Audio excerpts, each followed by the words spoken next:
ألا إن أولياء الله لا خوف عليهم ولا هم يحزنون الذين آمنوا وكانوا يتقون لهم البشرى في الحياة الدنيا وفي الآخرة لا تبديل لكلمات الله ذلك هو الفوز العظيم صدق الله العظيم.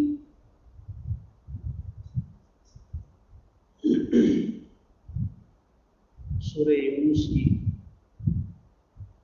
یہ آیتیں ہیں.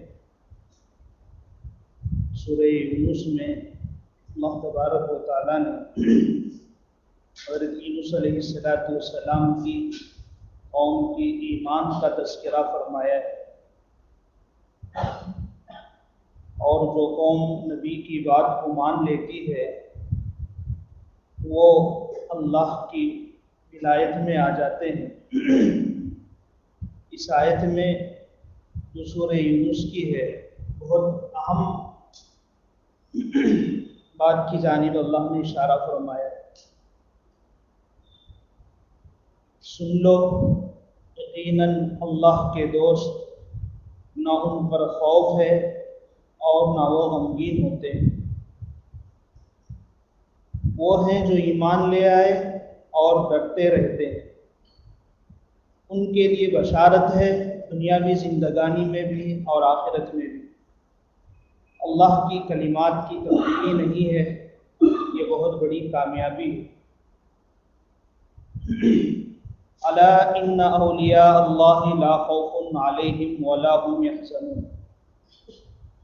سن لو یقیناً اولیاء پر کوئی خوف نہیں اور نہ وہ غمگین ہوں گے.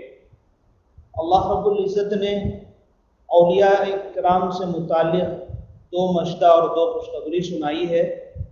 پہلی یہ ہے کہ ان پر کوئی خوف نہیں، دوسری یہ ہے کہ وہ غمگین نہیں ہوں گے. لیکن دوستو، خوف خدا ہی سے تو اللہ کی دوستی بنتی ہے، اور حزن و ملال ہی سے تو اللہ کی دوستی بنتی ہے. باوجود اس کے اللہ رب العزت نے فرمایا ان پر کوئی خوف نہیں اور نہ یہ غمگین ہوں گے. تو آیت کے اندر نقطہ یہ ہے، سمجھنے کی بات یہ ہے کہ اللہ نے یہ نہیں فرمایا کہ ان میں خوف نہیں ہے، ان میں غم نہیں ہے، بلکہ اللہ نے فرمایا ان پر کوئی خوف مسلط نہیں ہو سکتا ہے، ان پر کوئی غم طاری نہیں ہو سکتا ہے. یہ میں اور پر، یہ چھوٹی سی دو باتیں ہیں. تو ان میں طبیعت کے اعتبار سے بھی خوف ہوتا ہے اور شرعی اعتبار سے بھی جس انسان کے اندر خوف ہوتا ہے وہی ولی کامل مانا جاتا ہے. تو یہاں اللہ نے فرمایا لا خوف علیہم، ان پر کوئی خوف مسلط نہیں ہوتا اور وہ غمگین نہیں ہوتے کسی طرح سے بھی. اور جن پر کوئی خوف دنیاوی طاری ہو جاتا ہے، نفع و نقصان کی وجہ سے وہ غمگین ہوتے ہیں، یہ اللہ کے دوست کہلاتے نہیں. بڑے بڑے اولیاء کرام کے حالات ہمارے سامنے ہیں. جب انہیں کوئی نقصان ہوتا نظر آیا اور انہیں خبر دی گئی کہ آپ کا یہ مالی نقصان ہو رہا ہے، تو انہوں نے کہا الحمدللہ، کوئی بات نہیں، نفع دینے والا وہی ہے، نقصان دینے والا وہی ہے. اور انہیں خوف اور ہراس دکھلایا گیا کہ یہ بات ہے اس کی وجہ سے تم پر خوف لائق ہو سکتا ہے. تو انہوں نے کہا ہمیں کوئی خوف و خطر نہیں ہے، اللہ ہمارا مددگار ہے. آج میرے بھائی دوستو بزرگوں، سمجھنے کی بات یہ ہے، ایک مسلمان تاجر ہے، عموماً آپ دیکھے ہوں گے اس کی ایک بڑی سمجھ کی مثال مرغی کا، بکرے کا، گائے کا قصائی کاٹنے والا اور اس کی تجارت کرنے والا ایک انسان ہے. اس نے ایک بلک مرغیاں خریدی. خریدنے کے بعد مان لو 100 مرغیاں اس نے خریدی ہے اور وہ 100 مرغیوں کا بزنس کرتا رہا. اس میں سے 25 مرغیاں مر گئیں. اب آیا امتحان.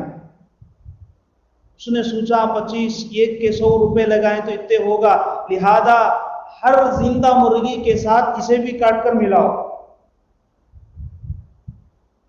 اسے بھی اس میں ملاؤ. کیوں اتنا نقصان ہو گیا، میرا تو برباد ہو گیا، میں کیا کروں؟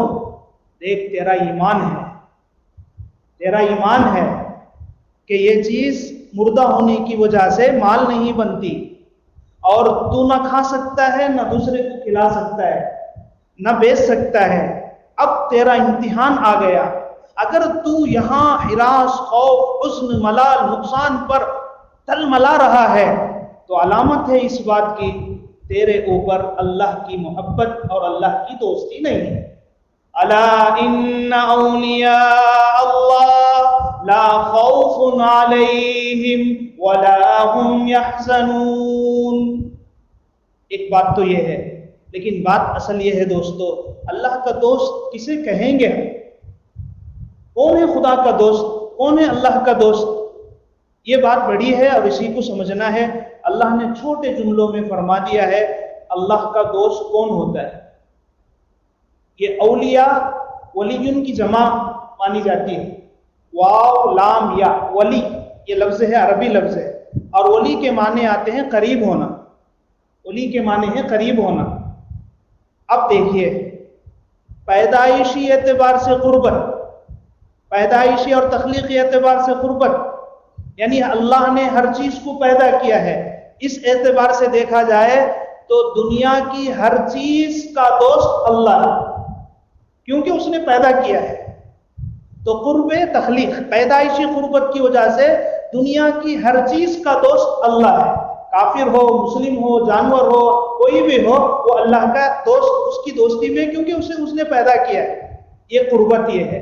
اور یہ قربت ہے قربت ایمانی، مان کر، یقین کر دوسری قربت ہے قریب ہونا، اسے قربت ایمانی کہتے ہیں. تو اس حساب سے جو اللہ کی ذات کو مانتا ہے وہ اللہ کا دوست ہے اور اللہ اس کا دوست ہے. جو اللہ کی ذات پر یقین رکھتا ہے وہ اللہ کا دوست ہے، اور جو اللہ کو مانتا ہے اللہ اس کا دوست ہے. اللہ ولی الذین آمنوا، اللہ دوست ہے ان لوگوں کا جو ایمان لے آئے. تو میرے بھائی دوستو بزرگوں، پہلی دوستی کی بات اللہ فرماتے ہیں ولی کون ہے. پہلی چیز، ولی وہ ہے جو اللہ کی ذات پر ایمان لے آیا. ولی وہ ہے جو اللہ کی طاقت کو مانتا ہو. تو مومن اللہ کا دوست ہے اور اللہ مومن کا دوست ہے. ایک صفت، ایمان سے بندے کا رشتہ اللہ سے جڑتا ہے. اب ایمان کی وجہ سے بندہ اللہ کی ولایت میں آ گیا، اللہ اس بندے کا دوست ہو گیا، دوستی ہو گئی بندے اور خدا کی ایمان سے. لیکن صرف دوستی ہو جانے سے دوست کہلاتا نہیں ہے. دوست ہونے کے ساتھ دوستی کو برقرار رکھتے جینا ہے، دوستی کو برقرار رکھتے جینا ہے. تو میرے بھائی دوستو، ہم ایمان میں آ گئے، اللہ کے دوست بن گئے، اللہ ہمارا دوست بن گیا. یہ تو دوستی ہماری اور خدا کی ہوئی، رشتہ طے ہو گیا. لیکن اس دوستی کی برقراری کے لیے ایک دوسری شرط ہے، وہ ہے والذین آمنوا وکانوا یتقون. ایمان سے رشتہ بن گیا ہے اور تقوی سے یہ دوستی باقی رہتی ہے. تو وہ لوگ ہیں جو ایمان لے آئے اور جو خدا سے ڈرتے رہتے ہیں. ایمان لانے والا اللہ کا دوست ہے، دوستی باقی بن گئی اور باقی رہتی ہے تقوی سے. یہ دو باتوں کو ہمیں سمجھنا ہے. قرآن پاک میں دو جگہیں ایسی ہیں جہاں اللہ نے جنگ کا اعلان فرمایا ہے. جنگ کا اعلان. نمبر 1، سود خوروں سے متعلق، رشوت وٹی کھانے والوں سے متعلق، کہ جو یہ کام کرتے ہیں میں ان کو اعلان جنگ کرتا ہوں. اور خدا کے مقابل میں کون آ سکتا ہے دوستو؟ مطلب یہ ہے میں تمہیں حرام سے روک رہا ہوں، میرا صاف حکم تمہیں بتلایا جا رہا ہے اور تم میرے مقابلے میں خلاف کر کر لڑنے کو تیار ہو، آؤ دیکھیں گے ایک دن کہ تمہارا حال کیا ہوتا ہے۔ تو معلوم ہوا ہر نافرمانی کرنے والا خدا کے ساتھ جنگ کرنے کو تیار ہے، اور اللہ نے اس کے ساتھ اعلان جنگ فرمایا ہے، اور خصوصاً مالی معاملات میں سود خوروں سے متعلق۔ ایک تو یہ ہے۔ دوسرا، من آذانی ولیا فقد آذنتہ بالحرب، جو میرے دوستوں کو ستاتا ہے، جو میرے دوستوں کی عزت اور آبرو پر آنچ لاتا ہے، میں اس کے ساتھ اعلان جنگ کرتا ہوں۔ آج تو میرے دوستوں کو ستاتا ہے تو مجھے ستاتا ہے، ان کی توہین کرتا ہے تو میری توہین کرتا ہے، سن لے میں تیرے ساتھ اعلان جنگ کرتا ہوں، کب تیرا میرا مرحلہ ہوگا پتہ نہیں، اور تیرا انجام کیا برا ہوگا تجھے معلوم نہیں، باز آ جا۔ یہ دو چیزیں ہیں قرآن میں اور حدیث کے تعلق سے ہم دیکھتے ہیں، تو ایک ان کے تعلق سے، دوسرا یہ اولیاء کے ساتھ، ایمان کے ساتھ رشتہ خداوندی مضبوط بن جاتا ہے۔ اب انسان اس ایمان کے بعد اس رشتے کو باقی رکھتا ہے تقوی سے۔ اللہ کے نبی صلی اللہ علیہ وسلم نے فرمایا لا يتقرب عبدی الا بالنوافل، حدیث قدسی کا مفہوم ہے، اللہ تعالیٰ نے فرمایا، اور آپ علیہ السلام فرماتے ہیں دوستی ہو جانے کے بعد بندے سے خدا کے ساتھ یہ دوستی باقی رہتی ہے نوافل سے۔ انسان جتنی کثرت سے نوافل پڑھتا ہے، اس کی کثرت سے نوافل کی وجہ سے اس کے ایمان میں جو تازگی آتی جاتی ہے، دوستی مضبوط ہوتی جاتی ہے۔ دنیا کے اندر بھی محبت بڑھانے والی چیز ہر حکم کے کرنے کے ساتھ زیادتی، محبت بڑھانے والی چیز ہر حکم کے کرنے کے ساتھ زیادتی کرنا محبت بڑھاتی ہے۔ میں نے کہا یہ کام کر دیجئے، بچے کو حکم دیا، بیٹے نے وہ کام کر دیا، اور اس کے ساتھ ایک ایسا کام کیا جس نے باپ کے دل کو جیت لیا۔ منگایا فلانی چیز، لے آیا، باپ نے کہا یہ چیز لائے ہو؟ ابا تم نے جو منگایا لے آیا۔ ارے بیٹا وہ چیز بھی لینی تھی، نہیں لایا ہوں وہ بھی۔ ارے لایا ہے، بہت خوش۔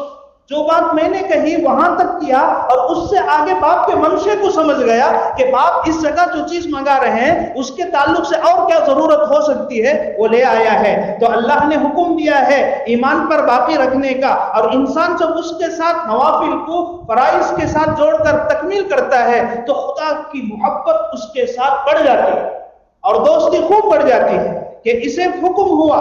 اس لیے میرے بھائیو، دوستو، بزرگوں، سمجھنے کی بات یہ ہے کہ اللہ رب العزت نے دنیا میں جتنی چیزیں بنائی ہیں، اللہ نے سب پر چھلکے چڑھائے ہیں۔ چھلکے چڑھائے ہیں، بادام ہے چھلکا ہے، اخروٹ ہے چھلکا ہے، موز ہے چھلکا ہے، سب پر چھلکے چڑھائے ہیں۔ کیوں چھلکے؟ اس لیے چڑھائے اس کے اندر کا مغز خراب نہ ہو، اس کا اندر کا مغز خراب نہ ہو۔ اور عجیب بات یہ ہے، جو جتنی مقوی شے ہے، طاقتور شے ہے، اللہ نے اس پر اتنا مضبوط چھلکا چڑھایا ہے۔ یہ بھی ہے اور طلب پر تو یہ چھلکے چڑھائے گئے ہیں تاکہ وہ چیز، آپ ایک دکان پر جائیے، ایک موز وہ ہے جو چھلا ہوا نہ ہو، اور ایک وہ ہے جو چھلا ہوا رکھا ہوا ہو، اور آپ خریدیں گے تو اسی موز کو خریدیں گے جو چھلا ہوا نہیں ہے، اور جو چھلا ہوا ہے وہ دے تو بھی نہیں لیں گے۔ اور دکان والا اگر کہے بھائی تم تو بعد میں چھل کر ہی تو کھاؤ گے، چلو میں تو چھلا رکھا ہوں، لے لو اور کھا لو، نہیں مجھے وہ چاہیے، یہ نہیں چاہیے۔ کیوں؟ اس پر مکھی بیٹھی ہوگی، اس پر مچھر بیٹھا ہوگا، اس پر گندگی چڑھی ہوگی، اس پر دھول چڑھی ہوگی، اس پر نگاہیں پڑی ہوں گی، اس پر نہ جانے کیا کیا گندگی آئی ہوں گی۔ اسے ہمیں نہیں چاہیے، ہمیں وہ چاہیے۔ بالکل ایسے ہی میرے بھائی دوستو بزرگوں، اللہ رب العزت نے فرائض کے ساتھ اللہ کے نبی نے نوافل کو، سنن کو جو بتلایا ہے، یہ سنت، یہ نوافل انسان کو خدا کی قربت میں، محبت میں، ولایت میں، دوستی میں مضبوط کرنے کے لیے ہیں۔ اصل تو فرائض ہی ہیں، کیونکہ یہ مقویات ہیں، فرائض ہیں، اور اگلی پچھلی جتنی چیزیں ہیں یہ بظاہر چھلکے کی جیسے نظر آتی ہیں، لیکن یہ چھلکے ان فرائض کی حفاظت کرنے کے لیے ہیں۔ تو جو بندہ نوافل کی، سنن کی پابندی نہیں کرتا، وہ صرف فرائض پڑھ لیتا چلا جاتا ہے، اس کی محبت تو بن گئی ہے، ولایت تو بن چکی ہے، وہ خدا کا دوست تو بن چکا ہے، لیکن خدا کی دوستی میں بڑھوتری نہیں ہے، خدا کی دوستی میں اضافہ نہیں ہے۔ تو معلوم ہوا میرے بھائیو، دوستو، بزرگوں، جس طریقے سے اعمال فرائض میں اس کی حفاظت کے لیے نوافل ہیں اور اس کی حفاظت کے لیے سنن ہیں، اسی سے ان کی حفاظت ہوتی ہے، ایسے ہی ایمان کی حفاظت کے لیے تقوی ہے۔ ایمان کی حفاظت کے تقوی ہے۔ تقوی ہے تو ایمان محفوظ ہے، تقوی نہیں ہے تو ایمان محفوظ نہیں ہے۔ آپ بولیں گے کیسے حضرت؟ میں آپ کو پوری شریعت کا خاکہ 2 منٹ میں سامنے رکھتا ہوں، آپ غور کر دیکھیے میرے دوستو۔ تمام شریعت کا خلاصہ تقوی ہے، پورے اسلام کا خلاصہ تقوی ہے۔ نمبر 1 قرآن، لا ریب فی الف لام میم ذالک الکتاب لا ریب فی ھدی للمتقین، اور کرتے چلنا۔ نمبر 2 نماز، اقیم الصلاۃ لذکری، اللہ نے فرمایا نماز قائم کرو میرے ذکر کے لیے، اور ذکر یتعلق بالقلب، اور اس کا تعلق دل سے ہے، اور تقوی الہاؤنا، تقوی یہاں ہوتا ہے، تو نماز کا مقصد تقوی ہے۔ نمبر 3 زکوٰۃ، اس کا مقصد تقوی ہے۔ نمبر 4 حج، ومن يعظم شعائر اللہ فإنها من تقوى القلوب، اس کا خلاصہ بھی تقوی ہے۔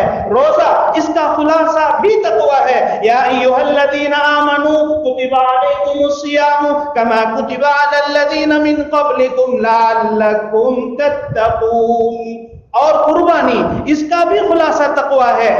لن ینال اللہ لحومها ولا دماؤها ولکن ینالہ التقوی منکم، شریعت کا کون سا بھی حکم آپ لائیے، کوئی حکم اس سے ہٹتا نہیں ہے۔ تو یہ خاکہ ہے، ایمان کے بعد سب سے بڑی چیز اگر ہے تو وہ تقوی ہے۔ تقوی ایمان کی حفاظت کرتا ہے، اور یہ تقوی ایک صلاحیت ہے، ایک ملکہ ہے، ایک استعداد ہے جو ایک مرد مومن کو دیا جا رہا ہے۔ اے مسلمان، تجھے زندگی گزارنی ہے یہاں 25 سال کی، 60 سال کی، لیکن وہ تقوی تیرے اندر آ گیا تو تجھے ابدی زندگی دی جائے گی۔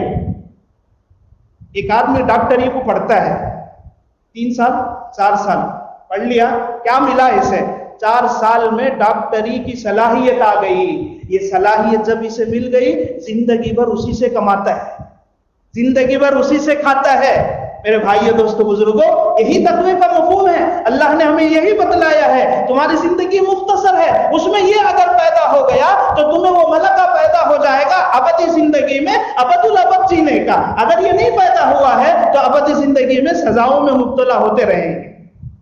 اس لیے پوری شریعت کا خلاصہ تقوی ہے۔ اللہ رب العزت اس بات کو سمجھ کر زندگی گزارنے کی توفیق نصیب فرمائے۔ یہ ہمارا تقوی ہماری ایمان کی حفاظت کرتا ہے۔ تو ایمان کی طاقت تقوی ہے۔ ایک ہی بات، یہ جب تقوی ہے، کوئی بھی ایک چیز کر لے تو حاصل ہو جا سکتا تھا۔ سب کا مقصد جب تقوی ہے، نماز کا، روزے کا، حج کا، زکوٰۃ کا، قرآن کا، سب کا مقصد تقوی ہے، کوئی یہ کر لے تو حاصل ہو جاتا۔ یہ سب مسلمانوں پر کیوں فرض کیے گئے ہیں؟ دوستو، طاقتوں کی مختلف قسمیں ہیں، طاقتوں کی مختلف قسمیں ہیں۔ میں آپ سے پوچھتا ہوں، ایک انسان کھاتا ہے، مقصد کیا ہے؟ طاقت۔ تو طاقت کسی بھی ایک چیز سے حاصل ہو جا سکتی تھی، بس چاول کھا لو آپ، نہیں چاول بھی کھائیں گے، گیہوں بھی کھائیں گے، نہیں میٹھا بھی کھائیں گے، انڈا بھی کھائیں گے، بکرا بھی کھائیں گے، بکری بھی کھائیں گے، مرغی بھی کھائیں گے۔ کیوں؟ وہ اس میں جو طاقت ہے، اس میں نہیں، اس میں جو طاقت ہے اس میں نہیں، اس میں جو طاقت ہے، وٹامن سی ہے، وٹامن سی، وٹامن ڈی اس میں ہے، وہ اس میں نہیں ہے، وٹامن جو اس میں نہیں ہے۔ تو ان تمام کو کھانے سے پورے وٹامنس اور طاقت میری باڈی کو ملتے ہیں۔ بالکل یہی مومن، جب تو ایمان میں آ گیا ہے تو تیری ایمانی باڈی کو بہت سارے وٹامنس چاہیے۔ جو وٹامنس نماز میں ہے وہ زکوٰۃ میں نہیں، جو طاقت زکوٰۃ میں ہے وہ نماز میں نہیں، جو تقوی نماز میں ہے وہ روزے میں نہیں، روزے میں تو جو تقوی ہے وہ نماز میں نہیں، جو تقوی حج میں ہے وہ روزے میں نہیں، اور جو روزے میں ہے وہ حج میں نہیں، جو تقوی صدقے اور خیرات زکوٰۃ میں ہے وہ سجدے میں نہیں ہے۔ ان تمام کو تجھے کر کر تیری وہ ابدی باڈی کو بنانا ہے۔ اللہ کرے کہ یہ بات ہمیں سمجھ میں آئے، اس پر عمل کرنے کی توفیق نصیب فرمائے۔ آمین۔